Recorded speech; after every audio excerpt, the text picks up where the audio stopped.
When I think about my great-grandfather coming over, separating from his family for over 7 years, meeting his daughter for the first time when she just turned 7, to be a coal miner, they didn't know anything about money. They didn't know anything about finance. There was no guidance. All they knew is, we better work hard, otherwise we can be separated from our family. And that kind of work ethic is admirable, but it doesn't create a life of fulfillment and abundance. It creates a life just full of scarcity. But the real objective is, how can you boost your cash flow?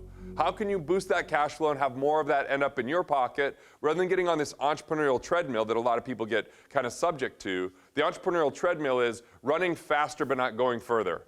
Working harder but not having more show up in your life, even if it's showing up in other people's lives. And I know that revenue is kind of exciting to talk about. It's even better to kind of brag about every now and again. But it ain't what you make, it's what you keep. And it's the bottom line and it's the profit. So what are you taking home? What is your spendable cash? And in what way can we have the money you do earn end up more to your bottom line and to your pocket without having to work harder or run faster on that treadmill?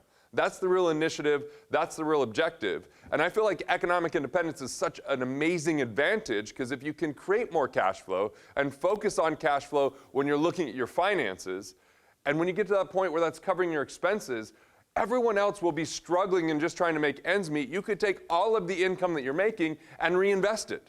But I'm going to tell you, no matter how much money you have, if you don't do things to get really clear about where you're in scarcity, and there's two things I want to share about scarcity. When people get stuck in it, they usually do the opposite of what it takes to get beyond it. So if you're ever feeling a sense of frustration, failure, fear, doubt, worry, or like just a terrible mindset, or you have footprints of failure around you, or you just find you don't have the same energy, rather than being isolated, rather than just trying to work through that, consider two things. Number one, when most people get into scarcity, they call that person in their life that typically tells them it's not their fault and tells them, there's nothing you can do, and almost exacerbates the problem. Instead of calling those type of people and complaining to them, when you're feeling it, call someone that you respect, a peer, a mentor. And instead of sitting there complaining, just look to add value to their life. Because when you're in scarcity and you start adding value to someone else's life, they'll appreciate you, which means you appreciate above that level of scarcity. People that get destroyed by scarcity get into survival mode, where they're only thinking about themselves, and that's a paradox, because ultimately, to be wealthier, it's all about the value that you create. And if you're only thinking about survival for yourself, you'll start doing the cutting and shrinking and isolating. So that's the first thing, is just call someone you know you can deliver value to. Don't complain to them about the situation. Just add value to their life, which might be as simple as people you know here and saying, what are you excited about? What are you working on? What are the obstacles you're facing? Like, find out real value that you can create and either connect them to someone or give them your own insights just so that you can get beyond it. The second thing is, just call someone that you consider a mentor and tell them about your struggle. Like, I find a lot of people that are deep in scarcity pretending like everything's always perfect and fine, and you can almost smell the stench on them, right? And so they're just trapped and stuck in it because it feels inauthentic. It feels difficult. Like when I wrote Killing Sacred Cows, I hit this cash crunch right around that time. It was 2008. And all of a sudden, for the first time ever, my business didn't go up that year. It's crazy because that year we got New York Times and Inc. 500, and it was the first year I had a drop in cash flow in 10 years. So I would rather take the cash flow than the accolades personally. But when I wrote Killing Sacred Cows, it almost felt like it was a confessional. I was like, hell, people would say, how do you know about these 9 financial myths? I'm like, oh, I just decided to test them out early on in life, and rather than defend and say that I'd never experienced them, I decided to write about it, hopefully alleviate other people's mistakes and pain so they don't have to make the same ones themselves, because those cost me 7 figures to figure out. Shit, you could pick that book up for 20 bucks, or hey, I'll just even give you one probably today by the end of the talk, so you don't have to go through that same type of experience. So as much as we're talking about money and finance, I really feel like if you're the asset and you got to treat yourself as such, that these are the things that you've got to eliminate. Otherwise, your money gets put at risk, or even your life gets put at a place where it's not ideal. All right. So any questions that you guys had when you came into the room? I'll just pause here for 1 second to see if anybody wanted to ask one. It's very quiet. All right. Do autograph signings after this. Autograph signings of the books that I didn't bring, that I was sending the digital version. So it shouldn't lower the value of the book, hopefully, if I sign it, Although I did once sign someone's book, personalized it, and when we ran out of copies, I just started buying all Killing Sacred Cows under $20 on Amazon, so my intern was doing that. And then I was supposed to be on this guy's podcast, and I opened the book, and he sold it for like $17. I was like, I'm not doing this dude's podcast if he needed $17 back from the book that I wrote that I gave to him for free. Like, what the hell, you know? It's pretty enough that you should at least put it on the shelf and pretend that you read it. So, yeah, it's just real talk right there, you know? Yeah. Yeah, I wrote this book called 5-Day Weekend that's in stores right now, and the whole insight there is there's 4 parts to the book, but the design is, what if you just had to deal with the minutia 2 days a week, not 5 to 7 days a week? And you start to organize your life. Like, I remember early on in my life, I just kind of worked all the time, and then all of a sudden I started to create boundaries and structures and rules, especially within my organization. Like on Mondays, that was my business meeting day, so I'd meet with everybody. And then I didn't have them emailing me all week and bringing up all this stuff, so I had the freedom on Tuesday to actually write. Where before I didn't ever have that time to write because I was always the person that everybody was coming to for answers and solutions. And as soon as I started having them answer their questions on their own, and like I remember being in this course in Chicago, and I had to leave Utah, and the course instructor said, don't talk to your team during the entire time until you land again. Well, when I landed in Chicago, I already had 7 voice messages from my assistant, right? And I just said, well, I'm not gonna respond. And then when it was over, I heard and called her, and I was like, hey, Amy, like, let's address all this. And she goes, oh, it's all taken care of. Like, part of the reason some people come to you all the time is because it's bad habits, and it's the habits sometimes that you create for them. Like, I'll admit, when I started doing more writing and less one-on-one interaction with some of our clients, I felt less valuable for part of that because I wasn't getting all the, hey, this is so cool, and hey, thank you so much. I'm just writing, and then when you write, like sometimes you get like a 1-star review of someone hates your stuff and you find out they're just in finance and they don't like when you have a different opinion than them, but still, right, it's just a little bit different. You'll get that immediate feedback. So as you look into your own life, whether it's your finances or whether it's your business, I think you are the author of this and you're holding the pen, so where would you like to write the story differently? Like, part of it might be you just feel like you're overpaying taxes, you don't have the right tax team, right? Like, and so what about just changing that? I mean, I'm here so we can definitely help with that. Or maybe it's just that you don't have the cash flow that you want. What would it take to get the cash flow you want? A, are you investing enough in yourself, in your skill sets, in the people that you spend time with, in your networks, in the people that you hire? Like, where are you investing your dollars? And maybe if you're investing in a retirement plan, but you're not completely happy with where your business is, maybe reconsider and redirect those funds from the business or from the investment into the business. See, because as a business owner, we have this unique situation that our business is an investment. Now, we have to be careful and calculated about this because some business owners spend all of their money back into their business without having a way to capture that or transfer that to personal wealth. Like, there's business wealth and there's personal wealth. That's why it's so critical that A, you always pay yourself. If you're not paying yourself and you're going, okay, I'm not going to pay myself because we're growing right now and I need to hire new people and I need to do all this kind of stuff. If you're not paying yourself, your value of your business is sinking because now it's completely reliant upon you being the cheapest possible labor. And who wants to buy a business that's just one individual that's fixing all the problems, and then if they buy it, that person's going away? That's going to be damaging. But most importantly, it's damaging from a psyche standpoint, and that you deserve to be paid. And if you're paying everyone else, maybe they're not pulling their weight. Maybe they're not doing their job. Maybe you're actually funding their life before you're funding your own. And I don't know, I just feel compelled to say this. Never really talked about this in front of a room like this before, but I see it happen far too often in business.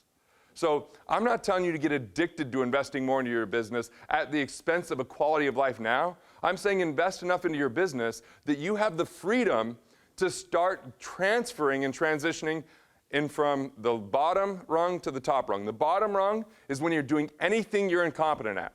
If you're doing something you're incompetent at just in the name of saving money, it's destroying energy and it's taking up too much time.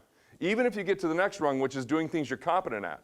When you're doing things you're competent at, it's not driving energy. It's not bringing massive value to you. You're just doing it a lot of times in the name of, well, I don't know who else could do this right now. And if that's the case, maybe question, are you good at delegating and do you have the right team? Right? And then if you get up to the place of excellence, excellence is where the biggest trap is. Excellence is that place where you can do it better than anyone you know, but you don't want to do it or you don't love doing it. You're just the best at it. And so a lot of times people get stuck there. but I learned this from Dan Sullivan, a strategic coach, is when you transition from excellent to unique, what are the things that you can do that no one else can do? Like, are you being the business owner? Like, to me, the rarest commodity in any business is the vision of that business. Vision creates the culture, and that culture creates the right attraction to hire the right people. When I hear people say, well, in my community, there's just no one to hire. There's no one that's capable. That's just not the case. Like, we've had people leave from the East Coast and fly to Utah where they're not Mormons, they're scared of hell as Mormons, and they still come to Utah because they're excited about the vision or they read the book.